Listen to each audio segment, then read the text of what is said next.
ನಮಸ್ಕಾರ. ಸ್ವಯಂಪಾಕ ಅಭಿಮಾನಿಗಳಿಗೆ ಸ್ವಾಗತ. ಈ ದಿನ ನಾನು ಸೌತೆಕಾಯಿಯ ಮೊಸರು ಬಜ್ಜಿ ಹೇಗೆ ಮಾಡೋದು ಅಂತ ಹೇಳಿ ತೋರಿಸ್ಕೊಡ್ತಾ ಇದ್ದೀನಿ.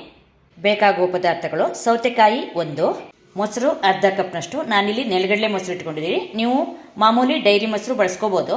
ತಾಜಾ ತೆಂಗಿನಕಾಯಿ ತುರಿ 1/4 ಕಪ್ಪು, ಉಪ್ಪು ರುಚಿಗೆ ತಕ್ಕಷ್ಟು. ನಾನಿಲ್ಲಿ ಅರ್ಧ ಟೀ ಸ್ಪೂನ್ ಕಲ್ಲುಪ್ಪು ಇಟ್ಕೊಂಡಿದ್ದೀನಿ. ಹಸಿಮೆಣಸಿನ್ಕಾಯಿ 1, ನೀರು 1 ಕಪ್ ಇಟ್ಕೊಂಡಿದ್ದೀನಿ. ಮೊಸರು ಬಜ್ಜಿ ಹದ ನೋಡ್ಬಿಟ್ಟು ಮತ್ತೆ ಬೇಕಾದ್ರೆ ನೀರು ಹಾಕೊಳ್ಳೋಣ.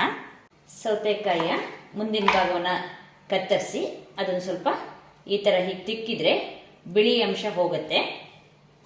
ಇದನ್ನು ನೀವು ಸಿಪ್ಪೆ ತೆಗೆಯೋ ಅವಶ್ಯಕತೆ ಏನಿಲ್ಲ. ಇದನ್ನ ಹೆಚ್ಚಿಕೊಳ್ಳೋಣ. ರುಬ್ತೀವಿ, ಅದರಿಂದ ತೀರಾ ಸಣ್ಣಗಾಗಿ ಹೆಚ್ಚೋದೇನು ಬೇಡ. ಇಷ್ಟು ಗಾತ್ರದಲ್ಲಿದ್ದರೆ ಸಾಕು. ಸೌತೆಕಾಯಿ ಹೋಳುಗಳನ್ನು ಮಿಕ್ಸರ್ ಜಾರಿಗೆ ಹಾಕೊಳ್ಳೋಣ.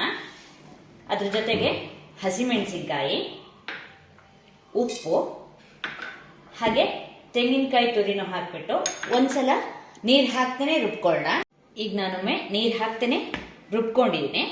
ಇದಕ್ಕೀಗ ಮೊಸರು ಹಾಕೊಳ್ಳೋಣ. ಇದನ್ನು ಸಣ್ಣದಾಗಿ ರುಬ್ಕೊಳ್ಳೋಣ. ಮತ್ತೆ ರುಬ್ಬಿದ ಮಿಶ್ರಣವನ್ನು ಒಂದು ಬಟ್ಲಿಗೆ ತೆಕ್ಕೊಳ್ಳೋಣ. ಮಿಕ್ಸರ್ ಜಾರಿಗೆ ಸ್ವಲ್ಪ ನೀರು ಹಾಕಿಬಿಟ್ಟು ಅದನ್ನು ಕೂಡ ಬಟ್ಲಿಗೆ ಹಾಕೊಳ್ಳೋಣ. ಮೊಸರು ಬಜ್ಜಿಯ ಹದ ನೋಡ್ಕೊಂಡು ಬಿಟ್ಟು ಅದಕ್ಕೆ ನೀರು ಹಾಕೊಳ್ಳೋಣ. ಇದು ತಂಬಳಿ ಥರನೇ ನೀರಾಗಿರಬೇಕು. ಹದ ನೋಡಿಕೊಂಡು ನೀರು ಹಾಕ್ಕೊಳ್ಳಿ. ಇದು ನೋಡಿ, ಈ ಹದದಲ್ಲಿದೆ.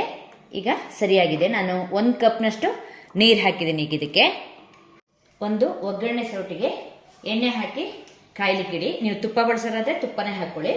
ಎಣ್ಣೆ ಕಾದ್ಮೇಲೆ ಅರ್ಧ ಟೀ ಸ್ಪೂನು ಸಾಸಿವೆ, ಅರ್ಧ ಟೀ ಸ್ಪೂನು ಜೀರಿಗೆ.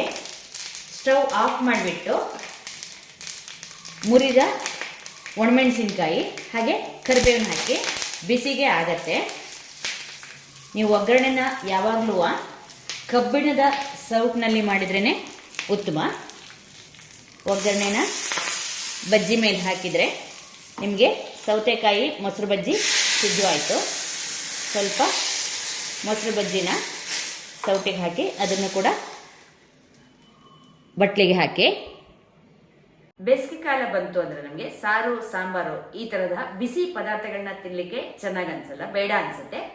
ಆವಾಗ ಈ ತಂಪಾದಂತಹ ಸೌತೆಕಾಯಿ ಮೊಸರು ಬಜ್ಜಿಯನ್ನು ಅನ್ನದ ಜೊತೆ ಹಾಕ್ಕೊಂಡು ಊಟ ಮಾಡಲಿಕ್ಕೆ ತುಂಬ ಚೆನ್ನಾಗಿರುತ್ತೆ. ನೋಡಿದ್ರಲ್ವಾ ಸೌತೆಕಾಯಿ ಮೊಸರು ಬಜ್ಜಿ ಹೇಗೆ ಮಾಡೋದು ಅಂತೇಳಿ. ನೀವು ಕೂಡ ನಿಮ್ಮ ಮನೆಯಲ್ಲಿ ಈ ಮೊಸರು ಬಜ್ಜಿಯನ್ನು ಮಾಡಿಬಿಟ್ಟು ನಿಮ್ಮ ಅಭಿಪ್ರಾಯನ ತಿಳಿಸಿ. ನಮಸ್ಕಾರ.